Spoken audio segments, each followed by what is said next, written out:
Mi nombre es Citlali Rolero López, estudio en la Universidad Autónoma Intercultural de Sinaloa, licenciatura en Contaduría, cuarto semestre. El tema que voy a tratar es de Ley del Impuesto sobre la Renta. La Ley del Impuesto sobre la Renta tiene como elementos objeto, sujeto, base y la tasa. ¿Qué es Ley del Impuesto sobre la Renta? La Ley del Impuesto sobre la Renta grava la renta, es decir, la ganancia que produce en una inversión de la rentabilidad de un ejercicio que ejerce el impuesto. En el artículo número 1 nos habla de las personas físicas y morales a que tienen a pagar. Hablar sobre la obligación de pagar impuestos. Tenemos como fundamento constitucional a nuestra Constitución de los Estados Unidos Mexicanos. Título primero, capítulo 2, artículo 31, fracción cuarta. A la letra nos dice: para contribuir para los gastos públicos, así de la Federación como los de los estados, de la Ciudad de México y del municipio, que residan de manera proporcional y equitativa que dispongan las leyes.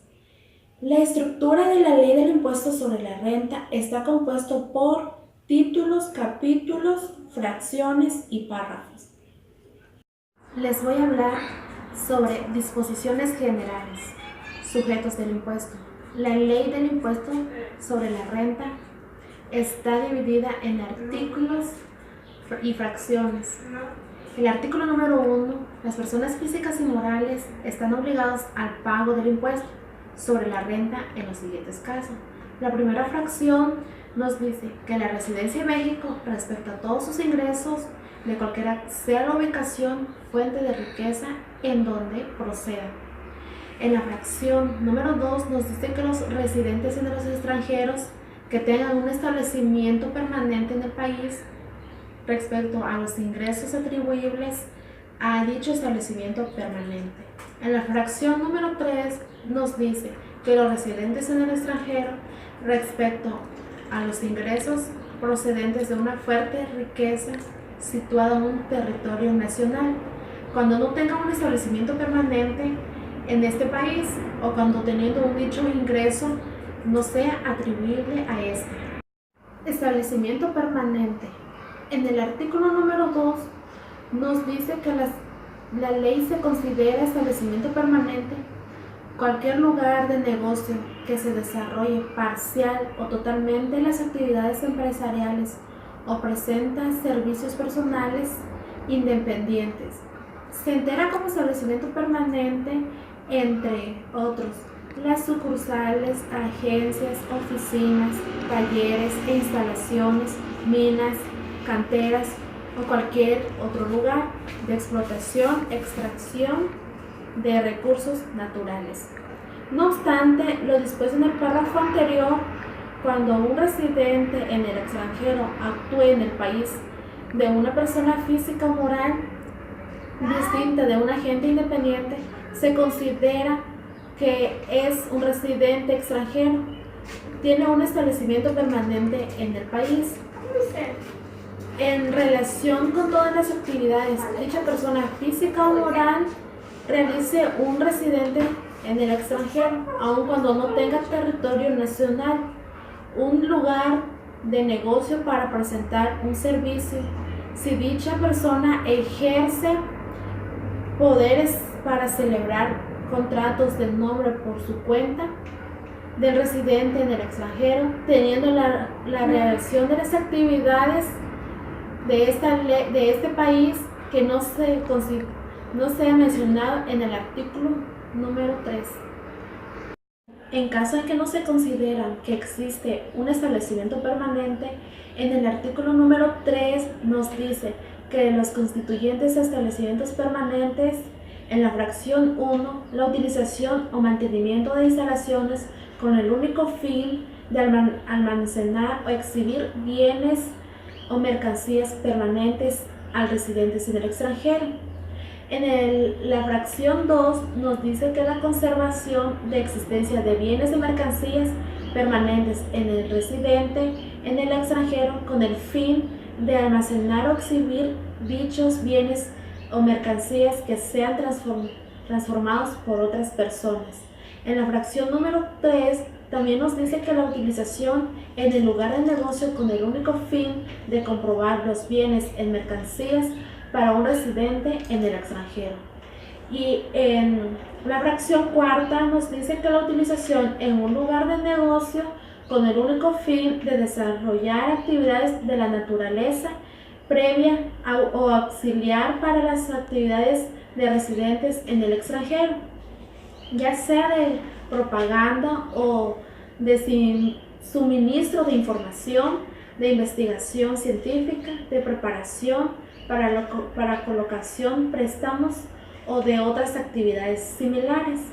Y en la fracción quinta nos dice que el depósito fiscal de bienes o mercancías de un residente en el extranjero en un almacén de depósitos ni entrega de los mismos para su importancia al país.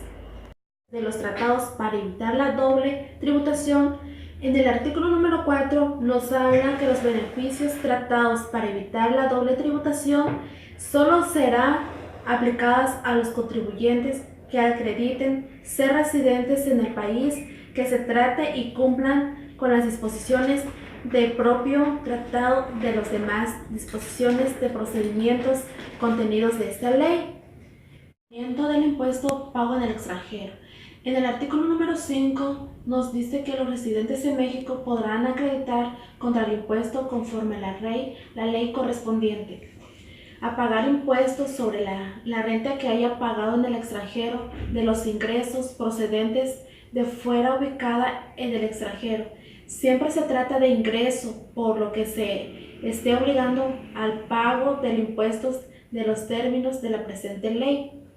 El acreditamiento que se refiere en este párrafo procederá siempre que el ingreso acumulado percibido o devengado incluya el impuesto sobre la renta pagado en el extranjero.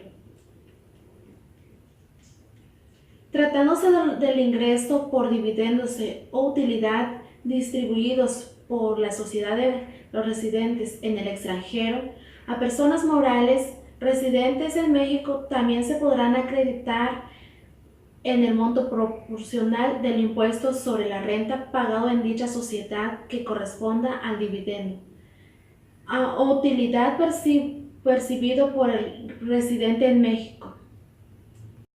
De actualización de valores, en el artículo 6, cuando esta ley prevenga el ajuste de actualización de los valores de bienes o operaciones que por el transcurso del tiempo y con el motivo de los cambios de precio en el país han variado, se desarán a los siguientes.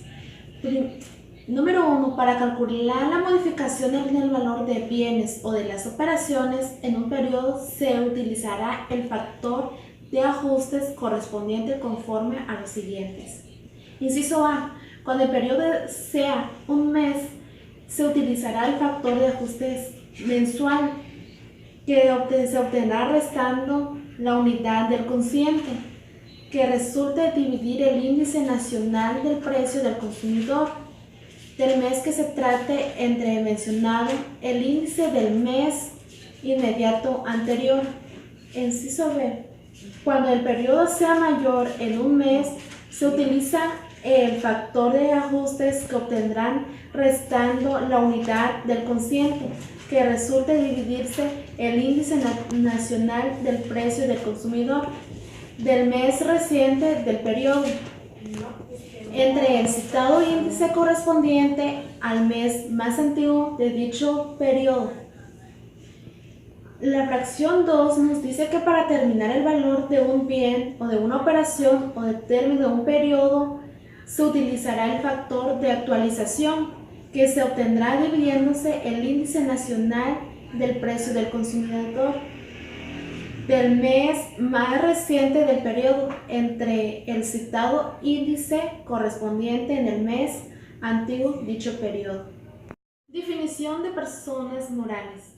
En el artículo 7 nos dice que cuando esta ley se haga mención a las personas morales, se entiende correspondidas entre otra sociedad mercantil, los organismos descentralizados que realizan previamente las actividades empresariales, las instituciones de crédito, la sociedad y las asociaciones civiles y las asociaciones en participación cuando a través de ellas se realice actividades empresariales en México.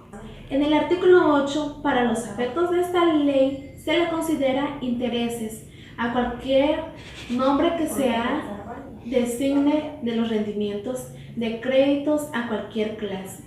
Se entiende que en otros son intereses los rendimientos de deuda pública de los bonos obligados, incluyendo descuentos, primas, premios, reportos o préstamos de valores. El monto de la comisión correspondiente con motivo de apertura o ganancia a créditos en el monto de prestaciones correspondiente a la aceptación de un aval, de otorgamiento de una garantía, responsabilidad de cualquier clase, excepto cuando dichas contraprestaciones debe hacerse a las instituciones de seguro o fianzas. Las ganancias de abono o de valores o títulos de créditos, siempre sea que se coloque entre el gran público inversionistas conforme a las reglas, generalmente en los efectos explicada de los servicios de administración tributaria. Esto ha sido todo.